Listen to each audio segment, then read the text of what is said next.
Can you pursue a career as a real estate agent part-time while working full-time? Let me give you some tips and hints today of how to make both journeys 100% possible. Let's go.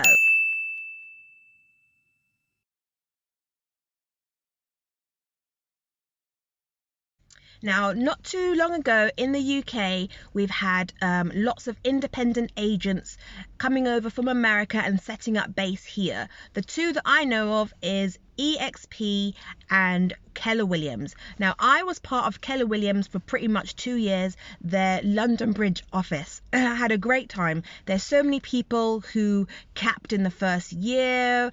It's absolutely a wonderful experience, and I learned so much. If you want to be a real estate agent and perhaps join those two organizations, or even starting up just by yourself, there's so many different options out there for you to get, so much experience and so much training.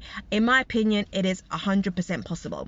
So the first thing I would suggest you do is look at your goals and where you want to go. When I first started at Keller Williams, they said you have to write down, your 1-year goal, your 5-year goal, your 10-year goal. That was literally like one of the first things we did. We had a few talks on it, had seminars on it. So this is something you have to do before you even decide to start in the business. What do you want your 1-year goal, your 5-year goal, and your 10-year goal to be?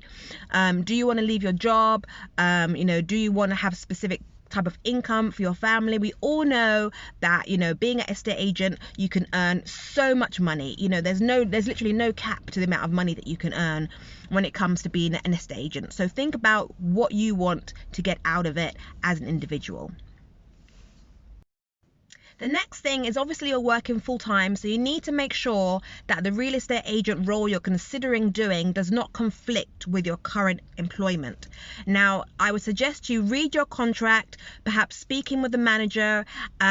If you're going to be doing it on an undercover basis, then you need to be very careful, because there's a possibility you could lose your job, lose your income, lose all the specific benefits you get from your job. So just make sure that you've checked your contract and it's something you can do. If there's someone you trust within your office, then make sure you speak with them and see if they can give you any advice with regards to, not conflicting with your full-time job. Emergency fund. Now, this is extremely important. I've talked about emergency fund in a couple of videos previously, but you need to make sure you have at least 3 months or 6 months or a year's worth of money just saved up for you personally that will cover you and your family. So in case anything happens, you're not able to get, the specific deal that you want, you're not able to make a specific amount of money, you don't have to worry so much, because you have a fund there that will cover all of your expenses and maybe even a little bit for luxury. But at the bare minimum, it covers all your household bills, the food. If you're sending your children to private school, it covers all of their fees, absolutely everything. The last thing you want to have over your head when you're starting a new business is having to worry about money, because then you'll just be stressed out, you'll be uncomfortable. It could lead to depression, all sorts of mental, craziness. So just make sure you have an emergency fund or some money set aside to cover all your basic expenses. Now, in case you're not aware, I'm Tanya Day. I'm a property virtual assistant. I've worked in the property industry since 2012. I've worked with so many people within the property industry: real estate agents, property managers, mortgage brokers, architects, and tradesmen as well.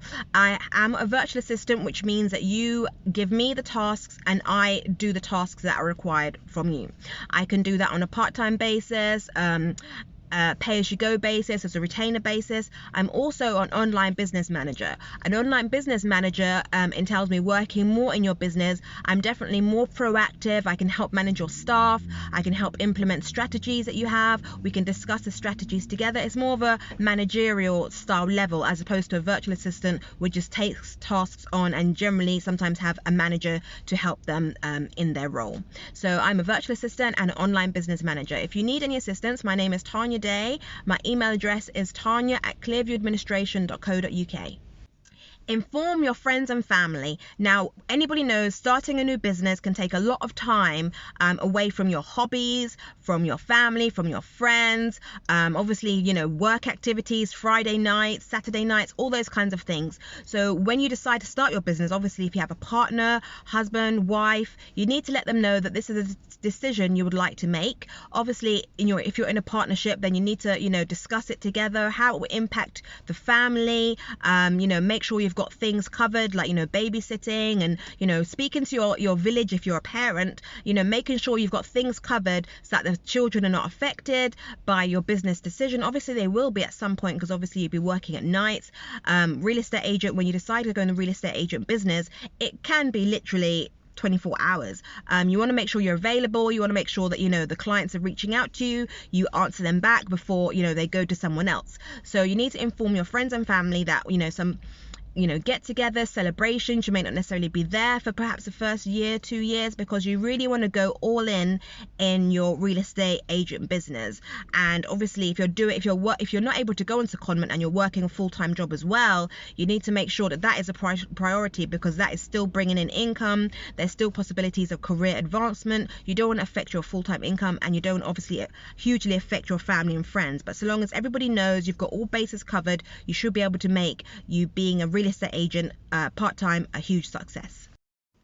Now, when you actually start being a real estate agent, you need to make sure that you plan your time. I think I've spoken about this also in previous videos, time blocking. You need to have specific times in the day where you concentrate on your real estate agent working on it part-time and your full-time job. Now, this is where, getting up perhaps 5 o'clock in the morning, where some people do 5 o'clock in the morning, 4 o'clock in the morning, in order to have literally a couple of hours dedicated to your real estate agency business in the morning, first thing. And then if you have an hour lunchtime, you dedicate that hour lunchtime every single day to working in your real estate business. That hour lunchtime is your time. Make sure it doesn't conflict with your full-time role. Whatever lunchtime period you have, regardless of what time of day it is, take your lunch period and focus on your business. That is your time. That is the time you're allowed for in your full-time role. Take it and make you full advantage of it. If you're on the train traveling to work, on the train traveling home from work, if you're in the car driving to work, or on the driving home from work, use that time to make phone calls. Obviously hands-free, make sure you're hands-free.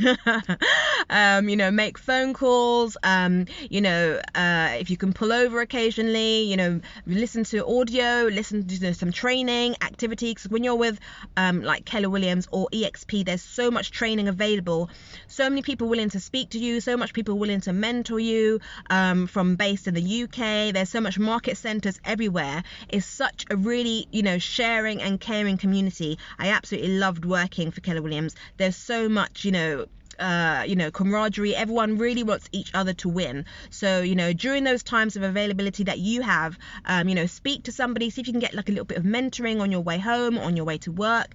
And then the other time is obviously the evening time. So there's what some people call the part-time hours, which is 6 till midnight, 6 to 11, 8 till midnight. Use those extra hours to really push your business forward, and being able to get as much as you can out of your business. Because if you eventually want to be in real estate full-time, then you'll need to make your clients think that you are available all the time.